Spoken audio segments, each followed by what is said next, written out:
On this week's episode of C'est la Vie, we catch up with dynamic trio Audrey, Chiedza, and Mutsa, who help us distinguish the difference between architecture and interior design. Up next, we chat to pencil artist and doctor Keith Ndlovu, who discusses his art journey, including his feelings on his artwork being reposted by Formula One star Lewis Hamilton. We then head over to an eclectic's dream playground to appreciate the art of mixing multiple styles while exploring the various antiques and collector's items available. You don't want to miss this, only on C'est la Vie.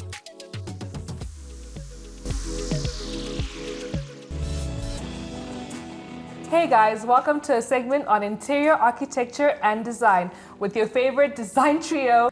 Now today we're going to talk about the difference between interior architecture and interior design.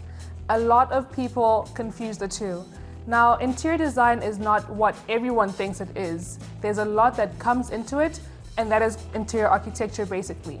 Interior architecture focuses on the function of the space. So for example, a simple door. How does a door open? You can't just choose and say, okay, you know what, I want my door to open inwards to the left. Oh no, I want my door to open inwards to the right.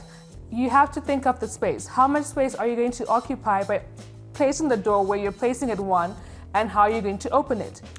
Flooring, for example. Different places have different climates and different flooring has to be used.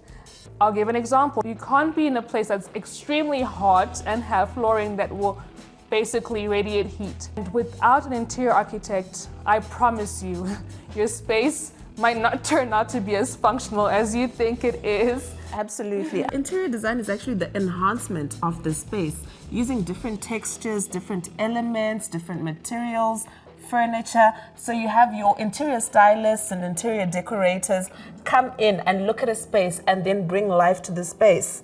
We particularly like to look at spaces and look at the individuals who are going to use the space and make sure each and every space serves a purpose that's very good for that individual. So when we look at interior design, there are actually about 10 types of designs that people can opt for in their homes. These are design styles, and we're going to actually walk through the different design styles and just allow the audience to understand better the type of design styles and possibly also allow them to identify what type of design styles they like. I think we can allow Mutsawashi, can you please help us explain what your favorite design style, maybe farmhouse. Go to your favorite one. Okay, so I am a modern farmhouse girl. So modern farmhouse is basically zhuzhing up our ordinary farmhouses. I love to keep the character of the olden days. I mean, I don't want to have a modern house that has, brand new flooring, everything just looks, futuristic or things like that. That's so not me. So what is modern farmhouse? Now, modern farmhouse has elements of traditional farmhouse style. That is your wood. So for example, your open trusses on your ceilings. So we don't have our basic flat ceilings. We have exposed trusses, which is the wood that basically goes across the whole ceiling, which looks beautiful. I mean, that allows for high ceilings, lots of lighting, and just amazing feel. And apart from that, we also have different flooring now for the modern farmhouse. We have introduced large wooden floors. So people now design with different styles of flooring. For example, you have the hexagon, you have the herringbone, you can have the brick laying for the floor. And then also we have the sleek lighting. You can have your nice metal finish on your lighting, different metals like gold, nickel, or bronze. So yeah, the brown metals are the most common. And I think another thing that we have in modern farmhouse is the white color, basically. That is mostly the prominent color now with modern farmhouse, where it's white, open space, everything is right in front of you. And then we have shiplap. No one can go wrong with shiplap. So shiplap, being my favorite thing, can be a decorative piece in the house, but also functional, as it also holds on to heat and it keeps the room warm and just gives it a cozy feel.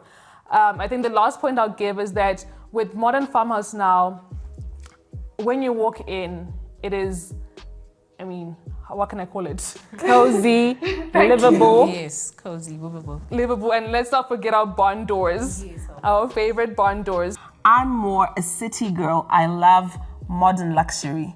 So luxury is my first name. And I love to see that in homes that we get into. Clean lines, minimal colors, high gloss finishes, expensive or high-end stoves and appliances, electricals. So bringing in everything that's new, that's exciting, and that's crisp and clean is pretty much what defines our modern luxurious homes. You'll find they're often very high-end because they're obviously more costly than most design styles that you'll find.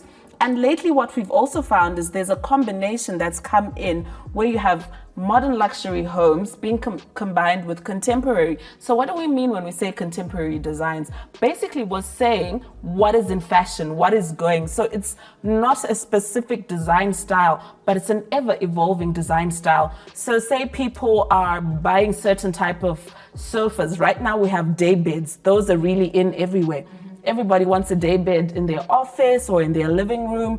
And it's something that's going to trend maybe for another year, a year or two, and then it's over. So that's what you find with your contemporary styles. They're ever evolving. But with your modern luxury, it's just that high-end, luxurious type living. I'm also going to center in on what speaks to me, and I think we will find that very common. We'll talk about the bohemian style. So when you're looking at the bohemian, commonly known as the boho, we're looking at a mixture of colors, patterns, the woven baskets, and you're looking at rattan ornate features. So you find that in bohemian house, there's a lot of color, there's a lot of fabric texture that comes in. So typically you might not find it in a lot of homes, but it's a design style that's out there, and I think it's one that needs to be mentioned. Yeah. And well, there are usually two types of bohemians. They're the cleaner ones and they're the more colorful ones, but it's mainly a design style that expresses character. And you'll find that a lot of bohemian designers or design stylists like to do the things by themselves. It's a very DIY type of a design style. Even if you're a bohemian, you might find, oh wait, I actually like doing things by myself. There's a lot of art that comes in and creativity. So yeah, it's also a design style worth mentioning. And maybe just to explain that sometimes design styles mix into each other. That's when we then find transitional styles where you find sometimes the modern luxury can feed into a country house style. So normally it's called a transitional type of design, where if you find that you're not really on the farmhouse side, you're more bohemian as well, but we call that transitional, where you have two types of design styles coming in. So we cannot absolutely talk about interior architecture and interior design without talking about 3D. So a 3D design basically is a walkthrough of the actual space. We allow you to walk through it virtually. When the interior architects sit down, combined with the interior designers, they come up with mood boards and they create a virtual walkthrough of what you're going to experience when your house has been done up by professionals. Now, the specific thing that we need to note and definitely explain, with 3D, every concept, every detail is brought out. The colors, the patterns, you see it all. So now instead of using a magazine to say, oh, look, this is the house I want, guess what? We use your specific measurements to your specific house, specific area. It's brought up and you see it as it should be. Absolutely, and that is what we're trying to teach everybody and get everybody on board with. So guys, take time to learn about interior architecture, interior design, learn about the stylists, where to procure your furniture from, and make sure you live in your dream house. Whether you're building from the ground up, you're renovating, or you actually rent the property, ensure that that space speaks into you and makes you happy. Thank you for your time. C'est la vie. This is life.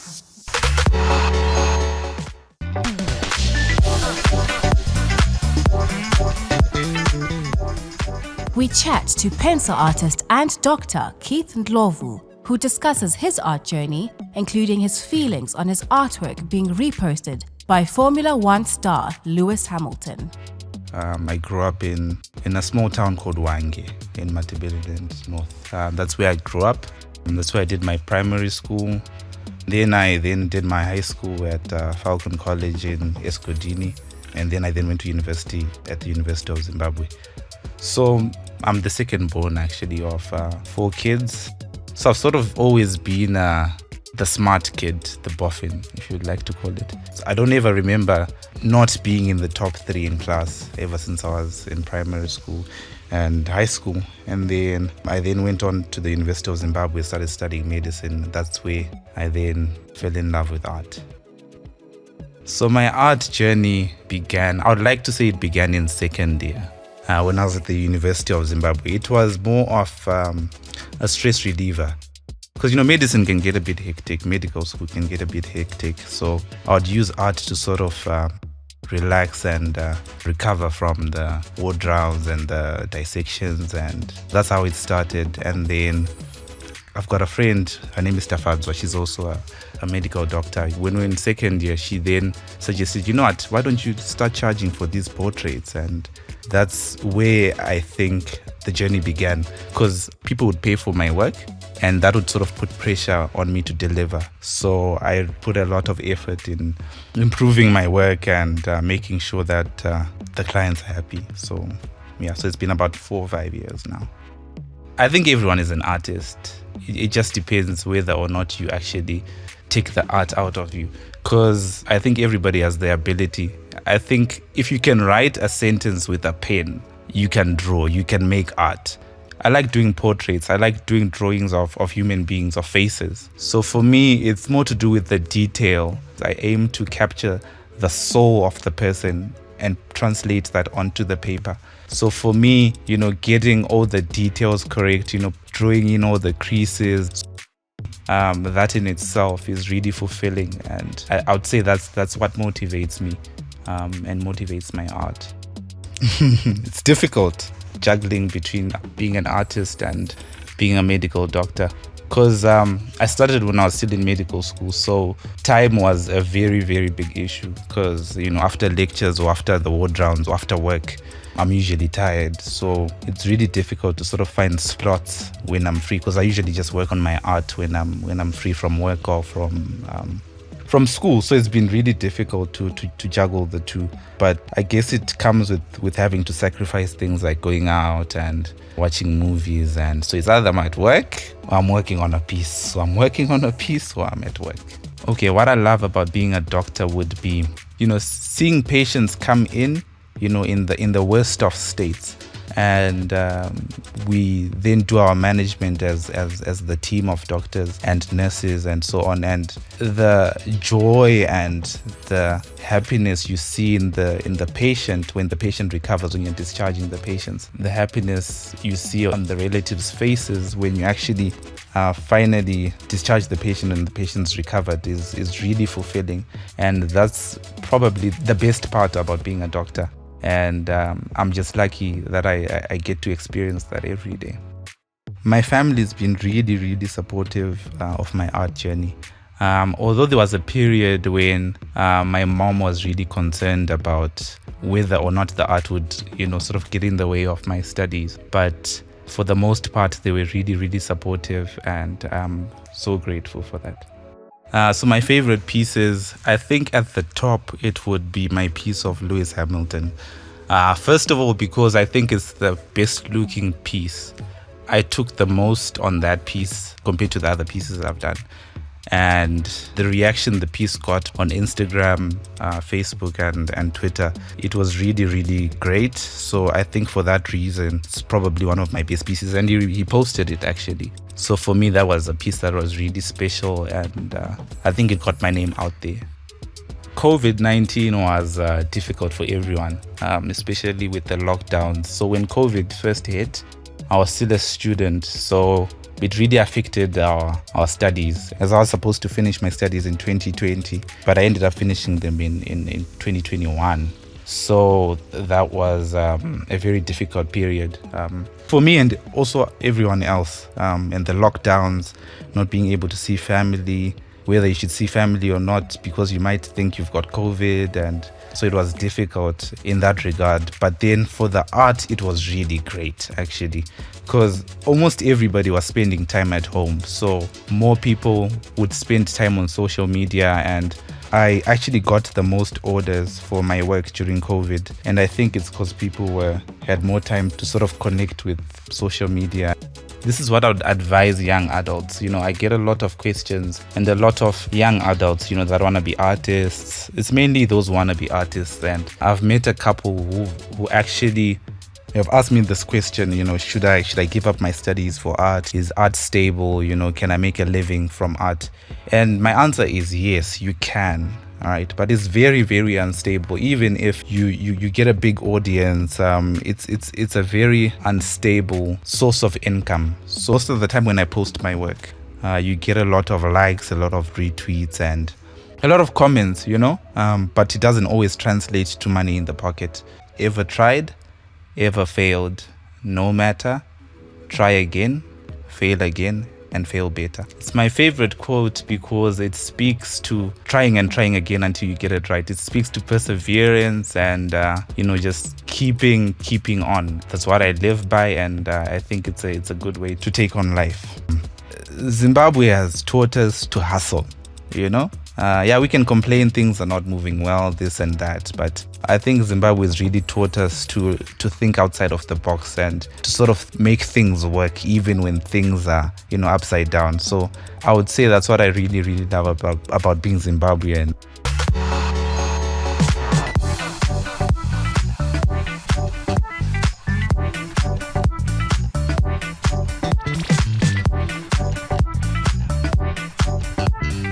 We've come to explore a house that's been converted into a cafe and doubles up as an art gallery for antiques and collector's items. Now, who said having too much of a good thing is a bad thing? I'll let you be the judge of that. So sit back and relax as we explore more about the pieces here and find out how this attractive but unusual place came to be. This is my business, but most importantly, it's my home. Growing up, I was always fond of art and collecting pieces I considered unique. So really, what you're seeing here today is the direct manifestation of my dreams. I always stood out and wasn't afraid to be different. And I think that trait is portrayed in the style of my home and placement of items on display. I'm open and outgoing, I'm vibrant, I'm artistic, I'm passionate, I'm confident the world is my oyster. Each piece here has a story, like you and I. You just have to take the time out to discover it. Take these, for example, antique cash registers, which are roughly 80 years old and were first used at Queen's Hotel in Bulawayo, which was owned by the Queen of England. Apart from running this, you see, I'm also an interior designer. And within my projects, you'll see that I add a dash of Zen. Zen refers to meditation. In interior design, it reflects balance, harmony, and relaxation. Every time I travel abroad, especially to Asia, I make sure to bring something back. I'm in love with the way they express their art. It's truly unique. The devil is in the detail for me when it comes to art, and every piece must have a story. I'm also deeply fond of classic nuances. My pool is mystical, and the sound and look of the water feature adds tranquility to my space. A favorite hangout spot for clients and myself to kick back and relax or just grab a bite.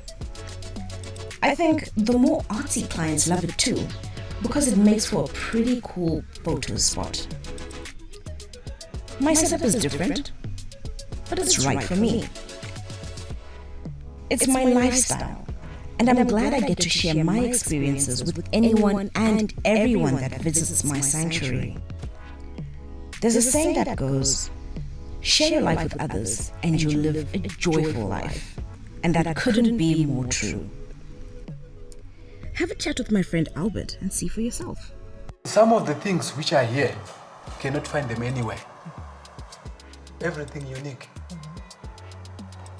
You know, hand painted is not something which can be exactly. Exactly. This pieces has been collected worldwide for the past 5 years. But as I was told, before I am the one who opened this branch. So when we opened here, these things were actually being brought in from the warehouse, which they had already been collected worldwide. Wow. So these are from different countries. But they've been looking for original things. This is an old tube which was actually used during the colonial era. We can say in Rhodesia, then when we were using pounds. This is made in England. As you can see, it's unique. You can't find this around anymore. This one is actually from Indonesia. The history of this is more than 100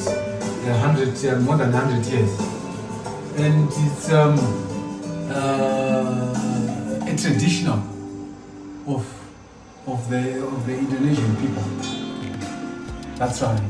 This is a chandelier from Italy. It's a 24 karat gold. We've got certificates and everything for it. When you talk of 24 karat, we are talking of real. Yeah. And how do you keep stock of all these things? These things are actually computerized. Oh, good. So we have, otherwise we won't even know what is. There's just so much. Exactly. Tell me something.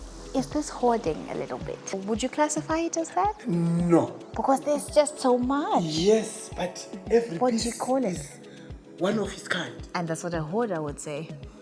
No, I don't want to let go of this because it's so special. It's unique in its own way. Absolutely. But it's a lifestyle, right? Oh yes, definitely. Exactly. 100%. Exactly. So 100%. let's forget about the labels. It's a lifestyle.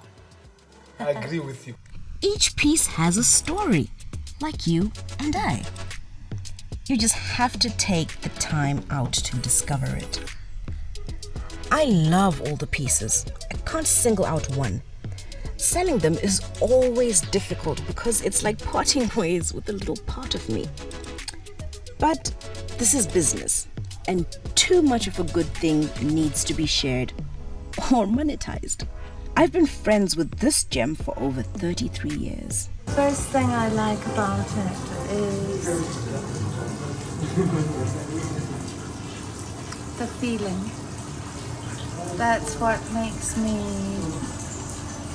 most drawn to the place. It's peaceful, but it's energetic at the same time. You've got the subtle sound of water flowing in the background. You're surrounded by an oasis of greenery, different characters, people, cultures coming and going. So you never know who you're going to encounter, and it's those moments, those interactions with people, unexpected people, that really make life rich. Cut!